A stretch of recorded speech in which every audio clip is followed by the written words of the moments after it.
Trump's Environmental Protection Agency burning the midnight oil, clawing back Biden's green energy legacy. The latest to get axed, a $7 billion grant program focused on installing solar panels for low-income households. This Solar for All program fell under old Joe Biden's $27 billion greenhouse gas reduction fund, which was approved under his folly of an Inflation Reduction Act. Let's bring in junkscience.com publisher, former Trump 2016 EPA transition member, Steve Milloy. All right, Steve, yet another graft and grift and fakery. And how many of those households actually got their solar panels? I'll give you the easy answer. None. Well, David and Lisa, thanks for having me.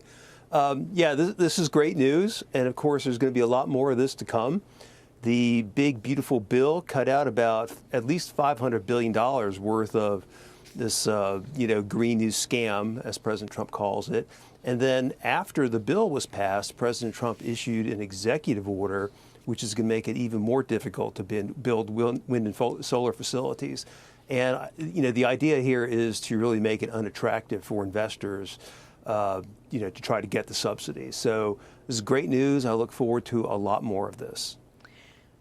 Steve, how reliable is solar power energy?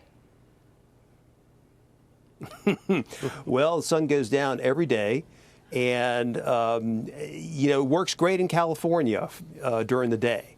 But then it goes away. And the rest of the states, it's really sort of hit or miss. I mean, it's a lot cloudier in places. Minnesota, for example, there's, the available hours are a lot fewer. Florida's got a lot of sun, but then you have clouds coming in all the time. So it's really kind of hit or miss. And this is a problem for grid operators who have to plan electricity use during the day, and makes electricity more expensive, unreliable. It's quite common now for utilities to issue brownout warnings every time there is going to be hot weather or cold weather. So, we need to get back to where we have reliable baseload power. That means coal, natural gas, and nuclear. That is under control all the time. We can plan for all sorts of situations, demand situations, and that's the way we need to go. Let's be practical about this, because this is something that another part of this whole green scam agenda. If you put a solar panel on a house, you change the fire department's requirements, training, and ability if there's a fire at that house. So they're running around putting solar panels, if they have their way, on houses that a fire department may not be equipped to put out. That money, that training, that need, that equipment then comes from the local municipality or state. It's just another way that the left scams the people. Yeah, and underscoring all these extra costs is the fact that solar panels really have no sort of economic or environmental benefit. They don't exist without subsidies, so taxpayers are paying for all of these things. Any reduction in emissions is really irrelevant because, of course, climate is a hoax. Emissions have no effect on weather or climate.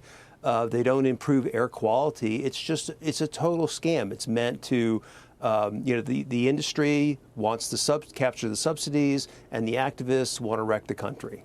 Steve, I want to get your take on this lawsuit out of Charleston. So a judge dismissed the city of Charleston's lawsuit against 24 energy companies, saying that the court does not have the authority to move forward with these lawsuits. What would this lawsuit have meant for the fossil fuel industry and these energy companies? And talk about the significance of this case.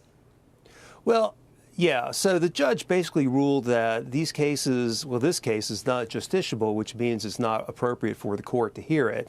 And that makes total sense, because if you can imagine, we're going to start holding companies liable for greenhouse gas emissions. Well, who's going to be liable for what and when? I mean, you got the oil industry, you've got the coal industry, you've got consumers, you've got other industries, you've got China, you've got Europe, you've got Mother Nature herself. Last year, half of the emissions to the atmosphere were from Mother Nature. So, who's going to be liable? And the court realized this, and that's why the judge tossed it. Of course, all these cases will eventually get tossed because they're really political questions and not justiciable.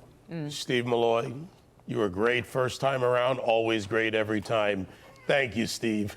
Always interesting. It's all junk science, my friend. That's what it is. Thank you.